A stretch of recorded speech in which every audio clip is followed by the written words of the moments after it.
করে। সে জানতো যে ওইখানে তারা কোনো ক্যাসিনো খুললে বেগের প্রোগ্রামাররা এটা খুঁজে বের করবে এবং বেগকে বলবে, আর বেগের লোকেরা এই ক্যাসিনো ধ্বংস করতে অবশ্যই আসবে। কিন্তু এইখানে এমন লোকের দরকার যে ক্যাসিনো বিজনেসের ব্যাপারে বুঝে। আর এইখানে দ্বিতীয়বার মিস্টার সিউকের মনে পড়ে তার গাধামার্কা সেই বন্ধু জ্যাং এর কথা। জ্যাং প্রথমে তো তাদের সাহায্য করতে মানা করে দেয়। সে বলে, আমার জীবন আমার কাছে অনেক প্রিয়, আমি তোমাদের ঝামেলায় পড়তে চাই না। মিস্টার সিওক জ্যাংকে বলে, আমি জানি তুমি পুলিশ অফিসার হতে চাও, এই ব্যাচ দেখছো এটা তোমার জন্য। এখন তুমি যদি চাও তাহলে তোমার অফিসার হওয়ার শখ পূরণ করে নাও, আর না হয় এই ব্যাচ আমাকে দিয়ে দাও। জ্যাং তো এটা শুনে খুশিতে নার্ভাস হয়ে যায়।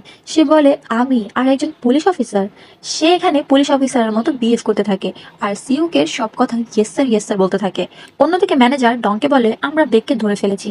কিন্তু আসলে সে ধোকা দিয়ে ডংকে বেগের কাছে নিয়ে যাচ্ছিল, কেননা সে এখন বেগের সাথে এক হয়ে গেছে। বেগ এখানে ডংকে ধরে ফেলে, আর এখন বেগ তার শেয়ার চায় না, সে মেইন ক্যাসিনোর লোকেশন আর সেটার পাসওয়ার্ড চায়। ডং খুবই চালাক তো ছিল, কিন্তু